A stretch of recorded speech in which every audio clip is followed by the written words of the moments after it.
గుండెదడను చిన్న లక్షణంగా చూసి నిర్లక్ష్యం చేయకూడదని Medicover hospitals electrophysiologist senior interventional cardiologist doctor A Suresh తెలిపారు. వెంకోజీపాలెం ఆసుపత్రిలో centre head doctor Arun Kumar గుండెదడ చికిత్స తీసుకుని కోలుకున్న ఇద్దరు రోగులతో కలిసి ఆయన మీడియాతో మాట్లాడారు. గుండెదడను వైద్య పరిభాషలో పాల్పిటేషన్ అంటారు. నిజానికి గుండెదడ ఒక జబ్బు కాదు. కొన్ని సాధారణ తీవ్రమైన గుండె సమస్యలకు సంబంధించి ఒక లక్షణంగా భావించవచ్చు. ఒక్కోసారి గుండె దడదడలాడుతున్న విషయం బాధితులకు ఎలాంటి ఉపకరణం పరీక్ష లేకుండానే తెలిసిపోతుంది. ఆందోళనతో కూడా ఇది జరిగే అవకాశం ఉంది. అయితే అరుదుగా కొన్ని సందర్భాల్లో మాత్రం తీవ్రమైన గుండె జబ్బులకు గుండె దడ వార్నింగ్ బెల్గా మారుతుంది. దీనిపై అవగాహన పెంచుకోవడం ఎంతైనా అవసరం. గుండె దడను చాలామంది సాధారణ సమస్యగా భావించి తేలిగ్గా తీసుకుంటారని Medicover hospitals electrophysiologist senior interventional cardiologist doctor A Suresh తెలిపారు. అయితే కొన్నిసార్లు ఇది హృదయ సంబంధిత కీలక సమస్యలకు ముందస్తుగా హెచ్చరికగా మారుతుందని అన్నారు.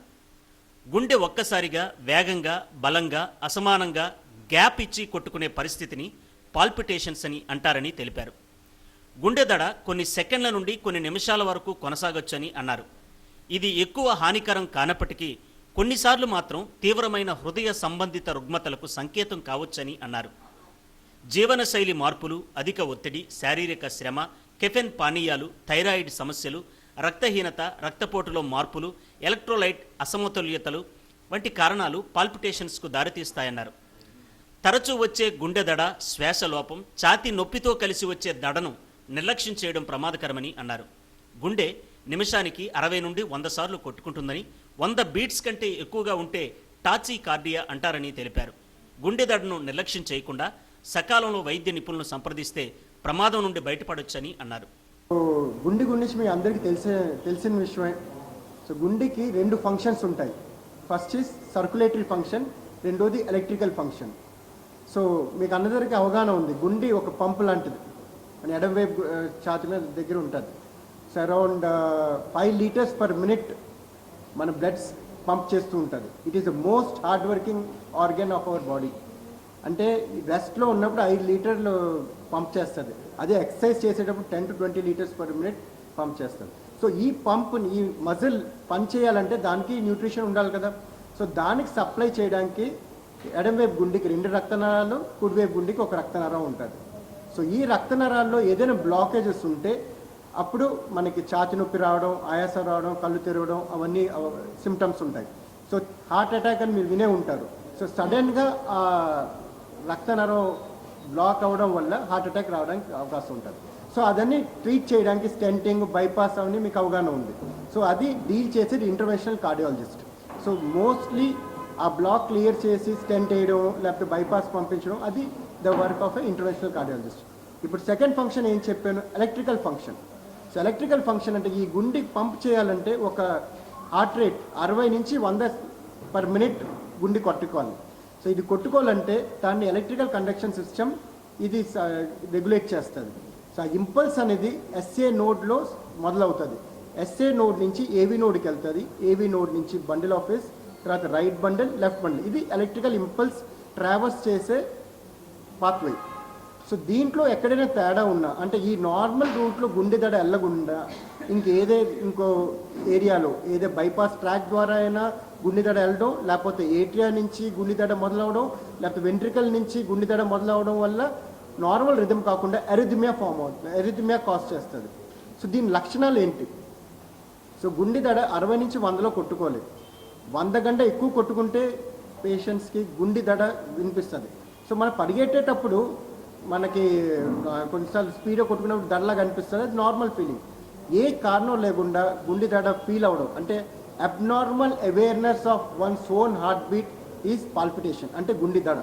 సో ఏ కారణం లేకుండా మనకి గుండె దడ అనిపించింది అనుకోండి, సో ఇట్స్ నార్మల్ ఫినామినా కాదు, ఇది అబ్నార్మల్ ఇది. సో దీనికి ఏదో ఒక స్ట్రెస్ లేదు, లేకపోతే మనం ఎక్సర్సైజ్ చేయట్లేదు. సో ఏ కారణం లేకుండా మనకి దడ వచ్చింది అనుకోండి, ఇది అబ్నార్మల్ థింగ్. సో ఏ కారణాల వల్ల మనకి గుండె దడ రావచ్చు? సో కామన్లీ ఏంటంటే హైపర్ టెన్షన్, లేకపోతే డయాబెటీస్, వీళ్ళందరిలో అరౌండ్ 4 to 5% ఆఫ్ ద పేషెంట్స్కి ఏట్రల్ ఎరిథమియాస్ అంటే నార్మల్ రూట్లో గుండె దడ రాకుండా పై గది నుంచి ఏట్రల్ ఎరిథమియాస్ వస్తాయి. సో ఏట్రల్ ఎరిథమియాస్ ఇది రావడం వల్ల ఏం ప్రాబ్లం ఏంటంటే బ్రెయిన్ స్ట్రోక్ రావడానికి ఛాన్సెస్ ఉంటాయి. సడన్గా రక్తగడ్డ ఇర్రెగ్యులర్గా కొట్టుకోవడం వల్ల రక్తగడ్డ ఏ ఆర్గన్లో వెళ్ళి బ్లడ్ సప్లై ఆగిపోతే దానివల్ల ఆ ఏరియాకి సప్లై దొరకదు. సో హార్ట్ అటాక్ అయినా అవ్వచ్చు, కిడ్నీ అయినా రక్తనరం బ్లాక్ అయింది, కిడ్నీ ఫెయిల్ అయినా అవ్వచ్చు, లేకపోతే అలాగే కాల్ రక్తనరంలో రక్త సరఫరా అయిపోయిందంటే కాల్ నొప్పి అయినా అవ్వచ్చు. So atrial fibrillation common arrhythmia. So ఇవన్నీ మనం డయాగ్నోస్ చేస్తూ ఉండాలి.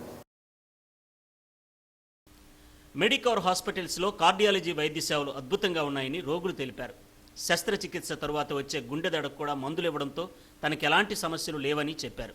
మెడికవర్ హాస్పిటల్స్ దేశంలోనే అత్యుత్తమ వైద్య సేవలు అందిస్తున్నాయని centre head doctor Arun Kumar తెలిపారు. ఏపీలో అతిపెద్ద హాస్పిటల్గా విశాఖ ఎంవిపి కాలనీ మెడికవర్లో అన్ని రకాల వైద్య సేవలు అందిస్తున్నామని చెప్పారు. మెడికవర్ హాస్పిటల్ 12 దేశాల్లో ఉందండి. మన ఇండియాలో 25 హాస్పిటల్స్ ఉన్నాయి all over India. MVP hospital 700 bed hospital which is the biggest and largest hospital in entire AP. మొత్తం మా దగ్గర 700 బెడ్ హాస్పిటల్ అండి ఇది. దీనికి 12 కార్డియాలజిస్టులు ఉన్నారు. వచ్చే బిగ్గెస్ట్ టీమ్ అండి ఏపీలో. సో టోటల్గా 4 క్యాథలాబ్స్ ఉన్నాయి, 14 ఐసీయూస్ ఉన్నాయి, 14 మాడ్యులర్ ఓటీస్ ఉన్నాయి, అండ్ 2 రోబోస్ కూడా ఉన్నాయండి మా దగ్గర which will deal. Heart beat అనేది తగ్గిపోయేది. నేను సెర్చ్ చేశాను, చిన్న వయసులో నాకు ఇలాంటి ప్రాబ్లమ్స్ రావడమేటా అని చెప్పేసి నేను సెర్చ్ చేస్తే సార్ పేరు వచ్చింది. సార్ దానికి మనకు సర్జరీ చేసుకున్నాను 2022లో. అక్కడ నుండి సార్ ట్రీట్మెంట్ చేస్తున్నారు. అప్పటి నుంచి కూడా నాకు ఎటువంటి ప్రాబ్లం లేదు. ఒకవేళ ఏది వచ్చినా సరే ఈసీజీ 2D కంపల్సరీ తీస్తున్నారు. తీసిన దగ్గర నుండి దాని తగ్గ మెడిసిన్ ఇస్తున్నారు. మెడిసిన్ ఇచ్చిన తర్వాత నాకు ప్రాబ్లం అనేది ఏమి రాకుండా ఉన్నాయి.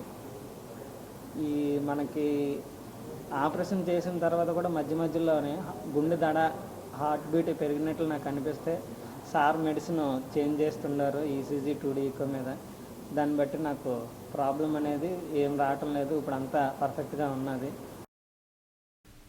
గుండె దడ వార్నింగ్ సిగ్నల్స్గా పరిగణించాలి. అలాంటి హెచ్చరికల ఆధారంగా సకాలంలో వైద్యులను సంప్రదిస్తే ఎలాంటి ముప్పు ప్రమాదం లేకుండా నివారించుకునే అవకాశం ఉంది.